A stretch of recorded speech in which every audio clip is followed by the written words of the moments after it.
Hello and welcome to ABC and lifestyle official channel. मैं हूं doctor Parveen Malik, assistant professor. स्वागत है आपका। आज इस वीडियो में हम बीएससी एग्रीकल्चर ऑनर्स या बीसीए के इन्वायरमेंटल स्टडी पेपर के यूनिट फर्स्ट के टॉपिक इकोसिस्टम में concept and structure of ecosystem के बारे में डिस्कस करेंगे। चलो चलते हैं हम अपने टॉपिक की तरफ। टॉपिक स्टार्ट करते हैं। देखो यहाँ पे मैंने लिखा हुआ है इकोसिस्टम में concept and structure of ecosystem. देखो इकोसिस्टम का मतलब ये है कि पारिस्थितिकी तंत्र, इसको हिंदी में पारिस्थितिकी तंत्र बोलेंगे। कॉन्सेप्ट को हम अवधारणा बोलते हैं और स्ट्रक्चर ऑफ इकोसिस्टम का अर्थ है कि पारिस्थितिकी तंत्र की संरचना। देखो यहाँ पे मैंने लिखा है कि सबसे पहले हम इसके ये वाला पॉइंट स्टार्ट करते हैं, कॉन्सेप्ट ऑफ इकोसिस्टम। देखो कॉन्सेप्ट ऑफ इकोसिस्टम क्या होता है, यानी कि पारिस्थितिकी तंत्र की अवधारणा। ठीक है, तो इसमें जो है सब पहला पॉइंट मैंने लिखा कि first of all propose by, यानी कि इसको सबसे पहले इस टर्म को यूज किसने किया था, कौन से साइंटिस्ट ने किया था? एजी टेंसले ने 1935 में। फिर मैंने कहा इसको who was a English botanist, यानी कि वो क्या था, वो एक इंग्लिश बोटनिस्ट था। ठीक है, अब मैंने डेफिनेशन की बात की है नीचे कि इकोसिस्टम होता क्या है। देखो इकोसिस्टम क्या होता है, इकोसिस्टम में मैंने डेफिनेशन लिखी, ecosystem is defined as a community of life form in concern with non-living component interacting with each other। अच्छा, इसका मतलब समझते हैं। देखो एक ऐसी कम्युनिटी है जिसके अंदर जो भी लाइफ फॉर्म है वो नॉन लिविंग कंपोनेंट के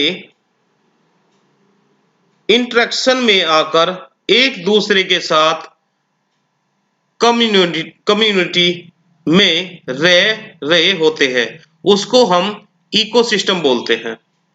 देखो इसी तरीके से हमारी दूसरी डेफिनेशन लिखी हुई है आपकी स्क्रीन पे कि the ecosystem is the functional unit of nature where living organism interacts with each other and also with their surrounding environment. ये कुछ एग्जांपल है इसके। पाउंड सिस्टम हो गया, पाउंड सिस्टम हो गया, फॉरेस्ट सिस्टम हो गया, बायोस्फीयर सिस्टम हो गया, ये तीनों इसके एग्जांपल है इकोसिस्टम के।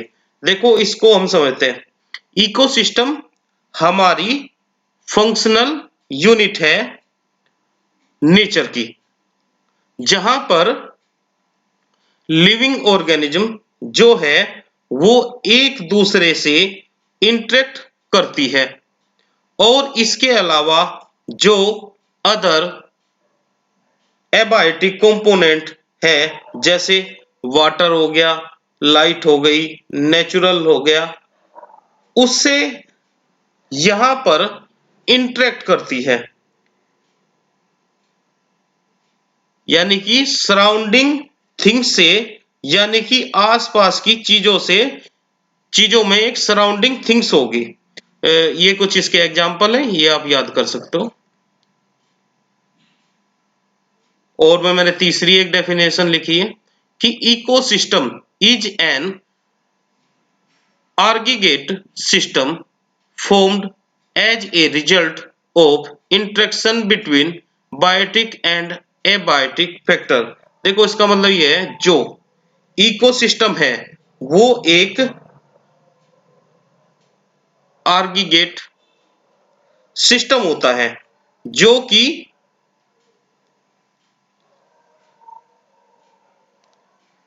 कि बायोटिक और एबायोटिक फैक्टर का के इंटरेक्शन से बनता है, उसको हम इकोसिस्टम कहते हैं।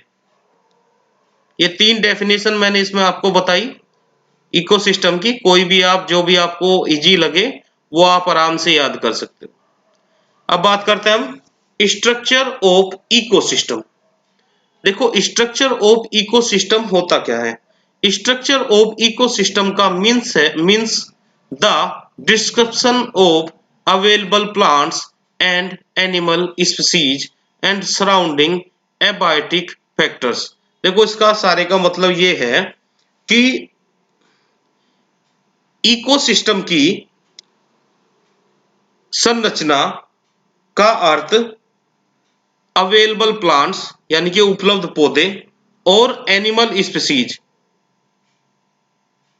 और सराउंडिंग एबायोटिक फैक्टर का डिस्क्रिप्शन अर्थात विवरण है, उसको हम स्ट्रक्चर ऑफ इकोसिस्टम बोलते हैं। चलो नीचे चलते हैं, नीचे क्या लिखा हमने। देखो एक मैंने फ्लो चार्ट बनाया स्ट्रक्चर ऑफ इकोसिस्टम, आपकी स्क्रीन पे है। देखो मैंने स्ट्रक्चर ऑफ इकोसिस्टम को दो कंपोनेंट में उसको डिवाइड किया। एक है हमारा एबायोटिक कंपोनेंट, दूसरा है हमारा बायोटिक कंपोनेंट। देखो एबायोटिक कंपोनेंट, इनमें सभी नॉन लिविंग कंपोनेंट आते हैं और इसमें सभी लिविंग कंपोनेंट आते हैं। देखो दूसरी बात हम करते हैं इसमें। देखो एबायोटिक में मैंने फिर इसको दो में डिवाइड किया एबायोटिक कंपोनेंट को, एक फिजिकल फैक्टर है, एक केमिकल फैक्टर है। फिजिकल फैक्टर में हमारा टेम्परेचर आ जाता है, लाइट आ जाती है, रेन आ जाती है। और केमिकल फैक्टर में हमारे एलिमेंट्स हो गए, गैस हो गए, प्रोटीन होगी और लिपिड्स होगी, ये हमारे केमिकल फैक्टर्स में आएंगे। और बायोटिक कंपोनेंट में भी हमने दो कंपोनेंट में इसको डिवाइड किया। पहला हमारा है ऑटोट्रोफिक कंपोनेंट और दूसरा हमारा है हिट्रोट्रोपिक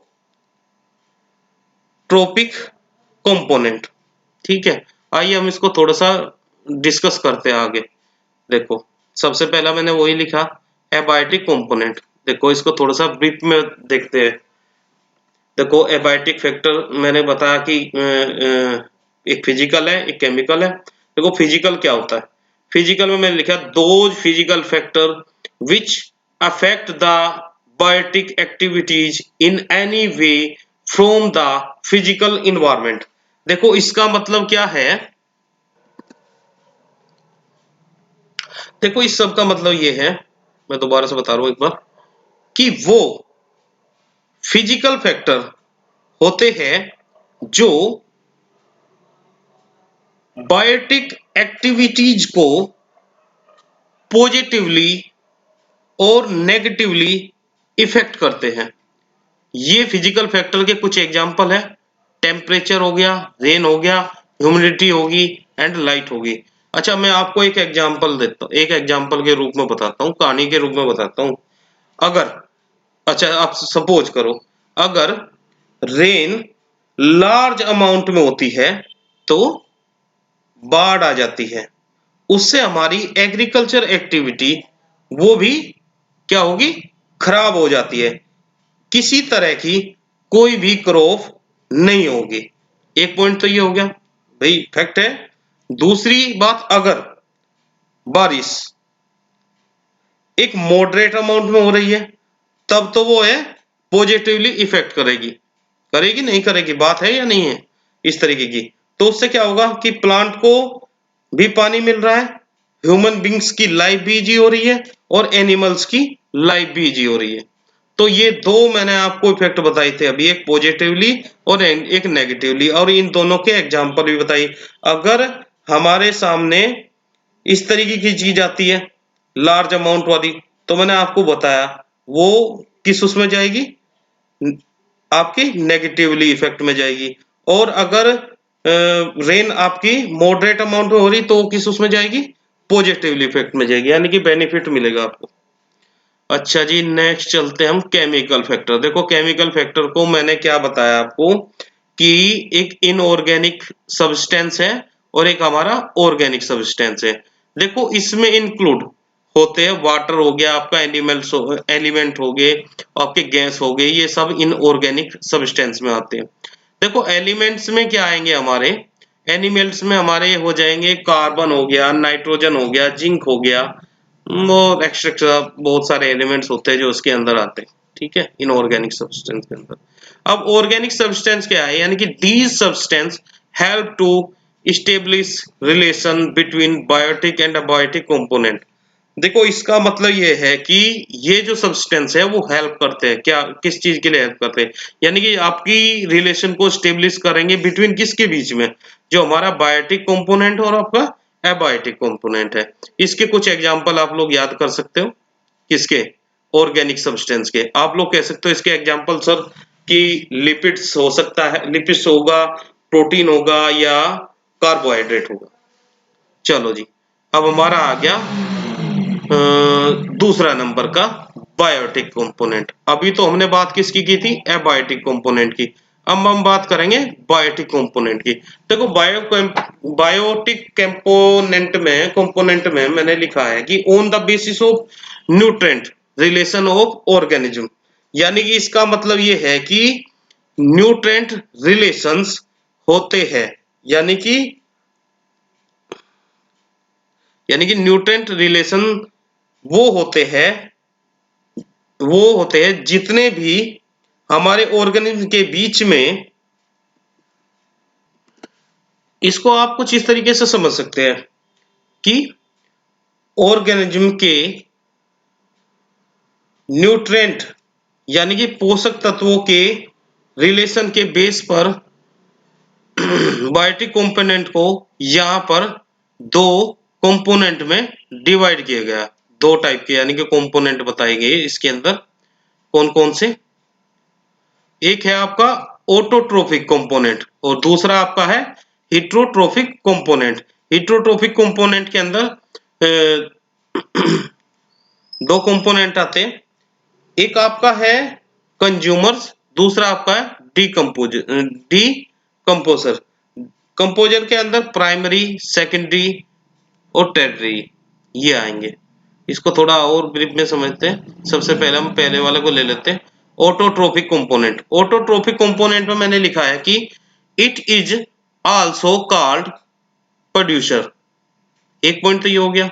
दूसरा मैंने लिखा synthesise complex substance from simple substance by fixing solar energy. देखो इस सब का मतलब क्या है।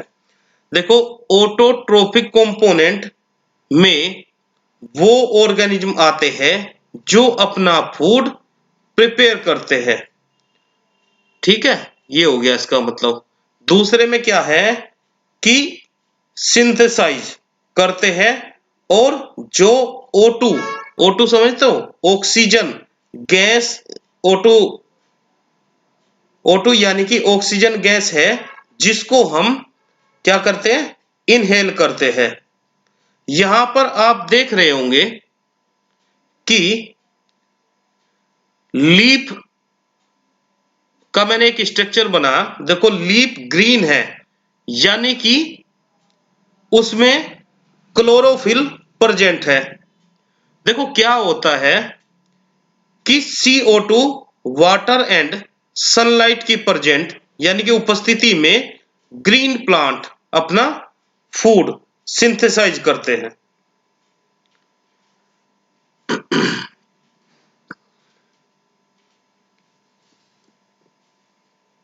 देखो इसको एक बार दोबारा से समझ लेते हैं, ये थोड़ा सा कुछ इस तरीके से बोलेंगे इसको।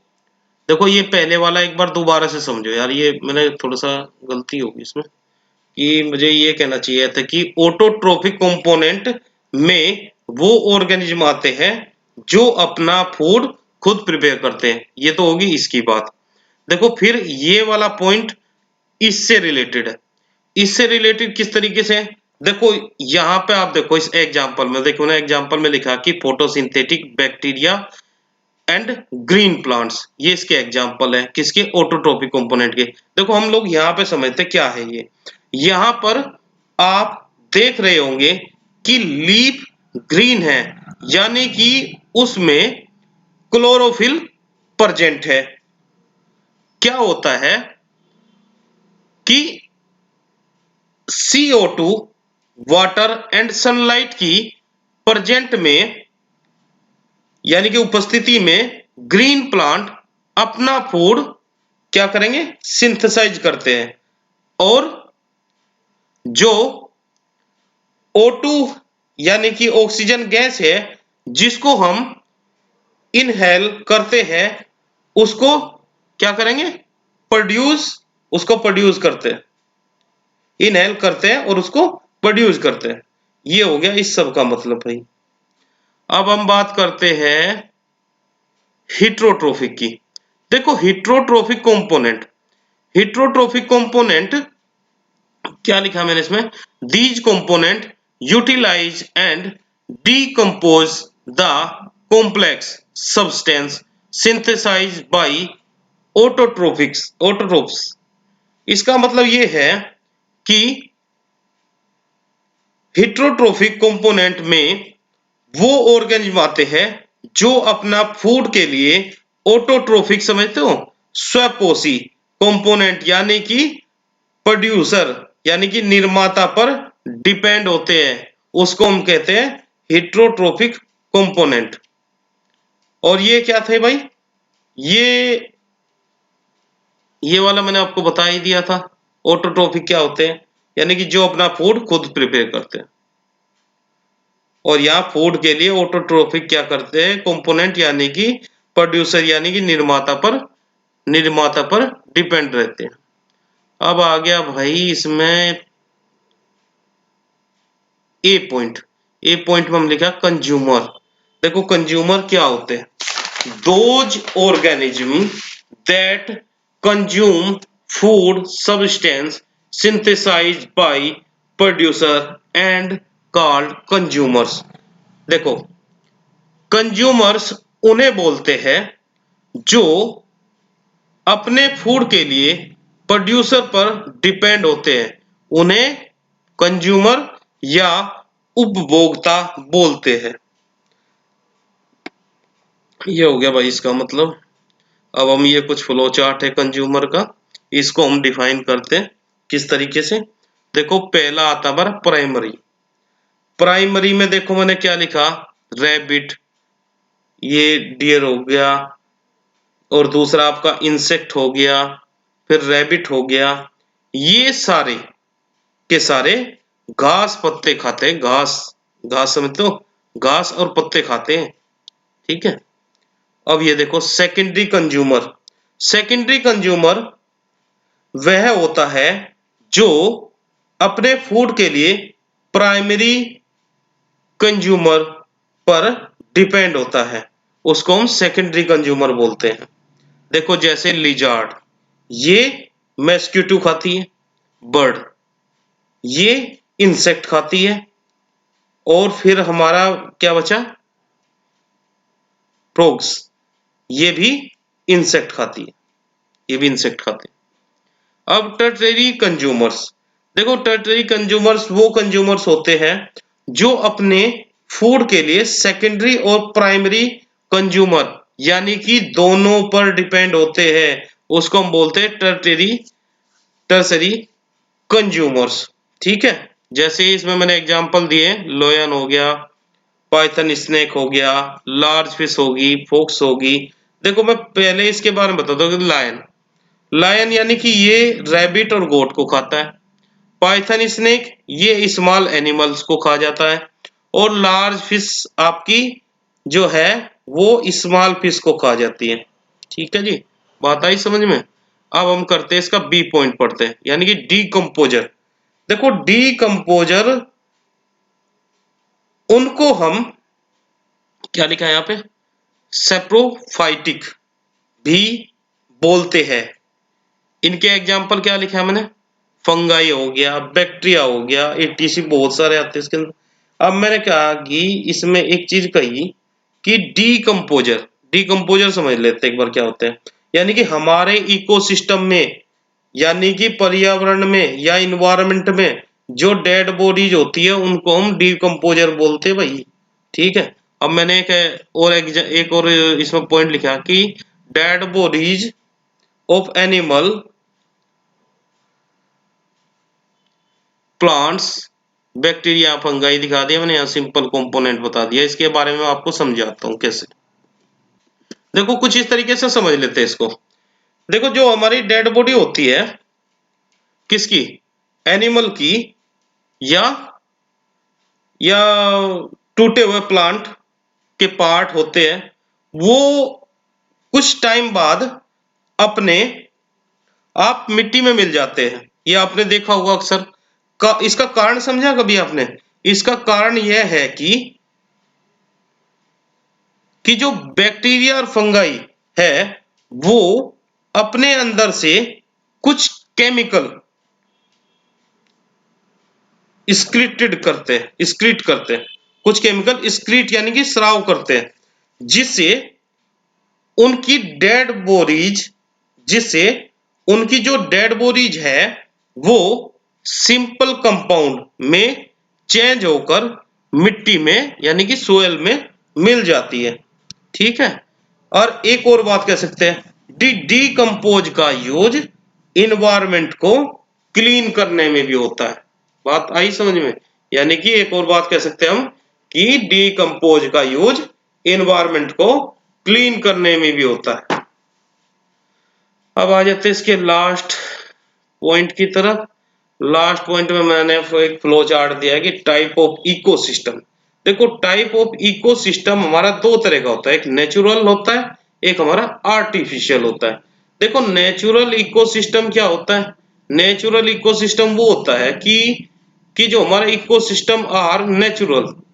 एक पॉइंट तो यही है भाई, हमारा जो इकोसिस्टम है वो नेचुरल है। There is no interfere of man, यानी कि यहाँ पे कोई भी आदमी इसमें कोई इंटरफेयर नहीं कर सकता। वो नेचुरल है, प्राकृतिक है, तो है, इसमें क्या बात है। ये नेचुरल इकोसिस्टम दो तरह का होता है, एक एक्वाटिक होता है, एक हमारा टेरिशियल इकोसिस्टम होता है। देखो, एक्वाटिक में दो तरह के पॉइंट आते हैं, यानी कि दो तरह के इकोसिस्टम होते हैं। एक तो आपका फ्रेश वाटर, एक आपका हो गया मैरिनी मैरिनी इकोसिस्टम हो गया। फ्रेश वाटर के हमारे दो एग्जांपल है, रिवर हो गया और वाटरफॉल हो गया। और मैरीन इकोसिस्टम में हमारा सी और ओशियन आ जाएगा। और टेरिशियल इकोसिस्टम में हमारा ग्रासलैंड इकोसिस्टम आ जाएगा, फॉरेस्ट इकोसिस्टम आ जाएगा, डेजर्ट इकोसिस्टम आ जाएगा। आर्टिफिशियली सभी को पता है कि आर्टिफिशियली इकोसिस्टम होता क्या है, पर लेकिन फिर भी मैंने इसमें आपको बता दिया एग्जांपल के रूप में, जैसे एग्रीकल्चर लैंड हो गया, एक्वेरियम हो गया, या आपका आर्टिफिशियल इकोसिस्टम में आएगा। दूसरा आपको मैंने बताया कि कंस्ट्रक्शन आर्टिफिशियल बाय मैन, यानी कि अलग से कंस्ट्रक्ट करके आर्टिफिशियल जो आदमी द्वारा बनाया जाता है, उसको हम क्या बोलेंगे? आर्टिफिशियल इकोसिस्टम बोलेंगे। देखो, इसी के साथ में हमारी आज की जो है टॉपिक यहीं पे खत्म होता है। देखो, आज हमने बहुत सारी चीज पढ़ी। इकोसिस्टम बहुत अच्छा टॉपिक है इन्वायरमेंट के अंदर। इसमें हमने कॉन्सेप्ट ऑफ इकोसिस्टम के बारे में जाना, किस साइंटिस्ट ने दिया था इसकी टर्म, उसको हमने जाना। सबसे पहले वो क्या था? एक इंग्लिश बोटनिस्ट था। फिर मैंने तीन तरह की आपको डेफिनेशन बता दी यहाँ पे। फिर मैंने स्ट्रक्चर ऑफ इकोसिस्टम को समझाया। इकोसिस्टम को मैंने समझाने के बाद मैंने पहले इसको बताया कि स्ट्रक्चर ऑफ इकोसिस्टम होता क्या है, यानी कि किस तरीके की यानी कि इकोसिस्टम की संरचना होती है, वो बताया मैंने। इकोसिस्टम की संरचना में मैंने आपको दो तरह के कंपोनेंट बताए इसके अंदर आते हैं, एक एबायोटिक बताया, एक बायोटिक बताया। फिर इनके अंदर मैंने कुछ पॉइंट बताए कि इनके अंदर भी बायोटिक कंपोनेंट के अंदर कुछ आते हैं। अब बात बची हमारी किसकी? एबायोटिक कंपोनेंट की। फिर मैंने आपको बताया, फिर मैं कुछ बता रहा था आपको कि इसके अंदर देखो, यहाँ पे मैंने बताया कि फिर मैंने इसको जो क्या किया, एक्सप्लेन कर दिया एबायोटिक को, बायोटिक को, ये सबको भी एक्सप्लेन किया। देखो, यहाँ पे मैंने फिजिकल फैक्टर्स के बारे में बताया, फिर केमिकल फैक्टर्स के बारे में बताया, और इसके बाद में मैंने बायोटिक कंपोनेंट के बारे में बताया। इसके अंदर मैंने जो कंपोनेंट आने थे, ऑटोट्रोफिक के बारे में बताया, हेटेरोट्रोफिक के बारे में बताया, फिर कंज्यूमर्स के बारे में बताया। ठीक है। और कंपोजर क्या होता है उसके बारे में मैंने आपको डिस्कस किया है यहाँ पे। ठीक है। तो आज की जो हमारा टॉपिक था यहीं पे खत्म होता है। अगर आपको ये टॉपिक या वीडियो अच्छी लगी हो तो एक बार कमेंट बॉक्स में मुझे बताना कैसी लगी। आज का जो लेक्चर था कैसा लगा। तो अगर आपको फिर वो दोबारा से एक ही बात कहना चाहूँगा, अगर आपको ये टॉपिक अच्छा लगा हो तो चैनल को लाइक एंड सब्सक्राइब जरूर करें।